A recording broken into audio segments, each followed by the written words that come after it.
Okay, values and principles. I debated making this two videos where I discuss values and then principles separately, but I find there is so much confusion online, so many different sources who are talking about values and principles and beliefs and not really understanding the differences between them. So, one of the main things I wanted to do with this video, the last of the basics of morality videos, is talk about values and principles next to each other so that you really get a sense of how they work together, how they relate to each other, and the important differences between them. So, if you watched my video about my moral framework, about the way that I think about things, you'll know that values are emotion based, subjective, and self centered, and principles are more logic based, objective, and society centered. This doesn't mean they're always strictly in those categories and there's no overlap, but it does help in understanding human behavior and motivations and the differences in how these terms operate in regard to morality. Very simply, values are general ideas. They're things that we like. And principles are more specific and they give guidance or direction in how to behave, what should happen, what you do when others are involved. If someone is morally consistent, it means that their values are aligned with their principles. They act in a way that's congruent with how they feel. One of the important differences is that everyone has values, whether we like it or not. We have things that we like that we consider important. We might not have many values, but everyone has some. Whereas principles, you need to be acting in accordance with them. Everyone has values, but not everyone follows principles. And integrity is a good example of how these things work together. Integrity is the big idea, it's the value. You can value integrity and understand why it's important and significant for people. It doesn't mean you always act with it. But the principle of integrity, how we put it into action, is when we're doing what's right, what we consider right, even when no one is watching, without social pressure, that you have intrinsic morality, that you do the right thing because you believe in doing the right thing. It's being morally consistent in public and in private. So you're a good person, or what you consider a good person, even when no one is watching. If someone's lacking in integrity, it basically means they're inconsistent in their morality. It means they are putting on a show and being moral for the sake of others, but they don't truly believe in what they're saying. And this is not a blanket statement. It's not a blanket term. People can act with integrity in certain regards and without integrity in others. And the nuances of values and principles mean that even if someone is acting differently in public or in private in certain regards, they might still have moral reasoning to do that. So values are general concepts that are more based on desire and feelings than logic. And more often than not, they relate to ideal personal living. What do you like? What do you want involved in your life? What does the big picture of your life look like? If you've got something significant that you want, it's likely tied to your values. They're concepts that your happiness is centered around.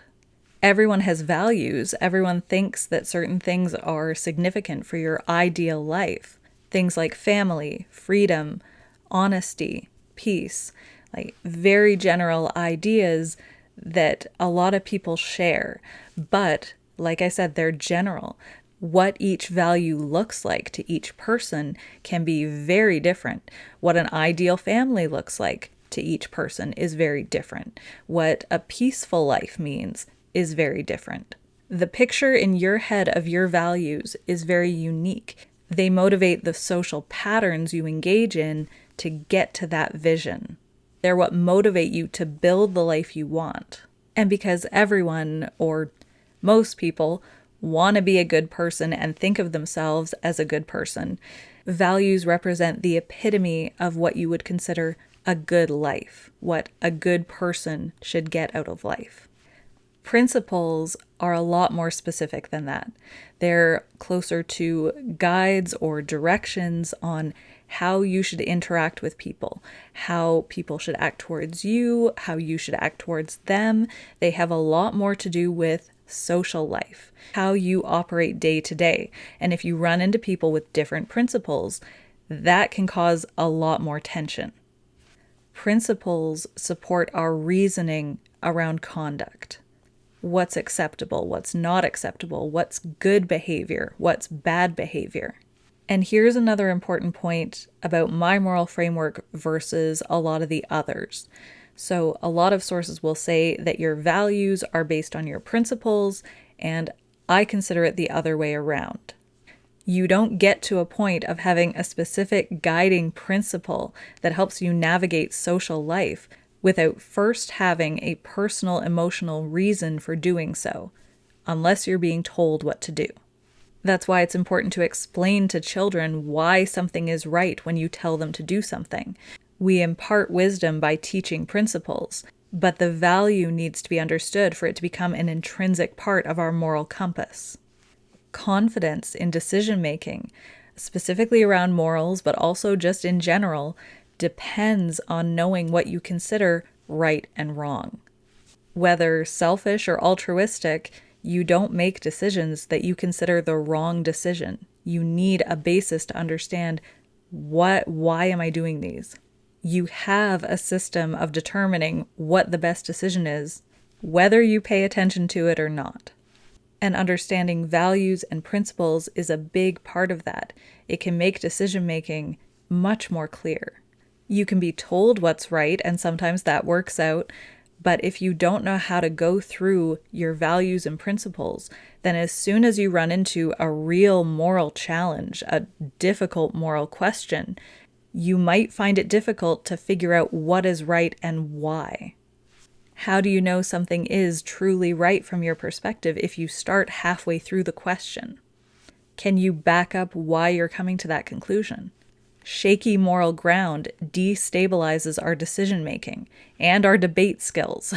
Because if we don't have a clear perception of our values and principles, then we're not thinking about things from the ground up. We're not double-checking our thinking, our reasoning, our own morality. And if you find yourself in conflict with someone, if you're having a conversation, if you're discussing a topic that involves morality, which a lot of topics involve morality, if you're in disagreement, it might be that both of you have thought everything through and you've just come to different conclusions.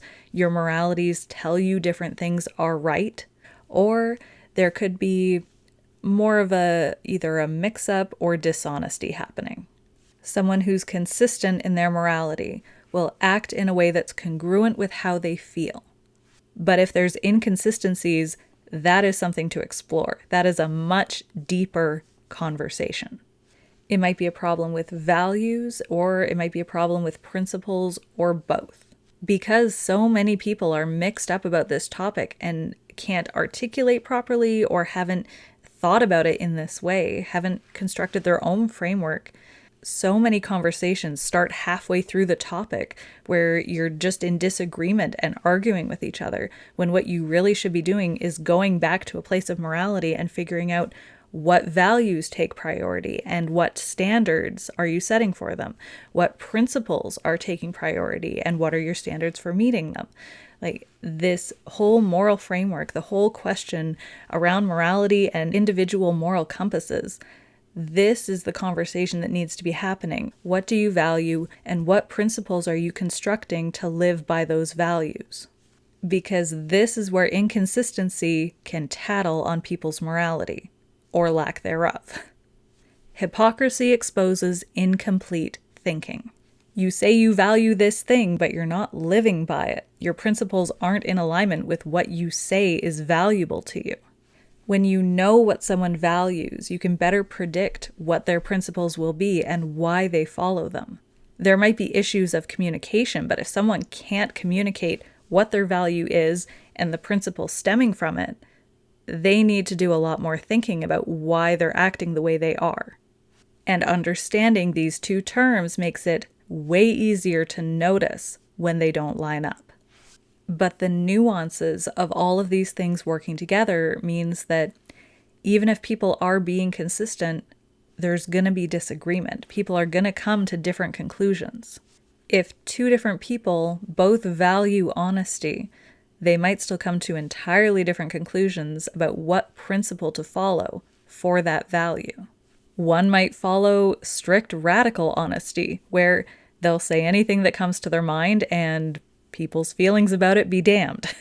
It's an extremely high standard of honesty, and it's prioritized over pretty much everything else. The other person might follow gentle honesty, where they temper their own opinions to spare people's feelings. This is a lower standard of honesty, but it incorporates other values and other principles, and it prioritizes kindness over honesty. It doesn't mean they don't value honesty, but their priorities are different, and the way that they operate in the world is very different because of it. Radical honesty and gentle honesty are opposites, they're extremes, and most people fall somewhere in the middle. Think about all the different things you consider significant about life, the things that you value. And think about how you share that with people, how you interact with them, the unwritten social codes that you operate by because you think that's right. None of that exists in a vacuum. You're going to come across situations where your values are in conflict with each other, where your principles are in conflict with each other. And if you don't know how to examine them, if you don't know how to conceptualize them and analyze them and figure out which ones take priority, what standards am I trying to meet here for them to count, you're going to find it harder to come to the right conclusion that's congruent with your morality. In this example with honesty, the context of the situation, the relationships between the people, your standards and priorities, and how patient you're feeling at the time, all of those can affect how you apply the principle, what you choose to do in the situation, even if it's all stemming from the same value. So this was the last foundational video for my morality series. From here, I'm probably going to start talking more about stories and characters and how morality is used and expressed in the creative sphere. If you're ever confused about what I'm saying or what I'm trying to get at, if I'm talking about a fairy tale, a film, or any creative work, come back and review these videos, these ideas. This is my general perspective. If I change anything, if my opinion changes, if I think of something new to add in, I will try to add it in and be very clear about that. Hopefully this helped. Hopefully this was clear. Maybe you agree with me, or maybe it helped you figure out your own perspective. Let me know in the comments. Either way, thanks for watching. Bye, guys.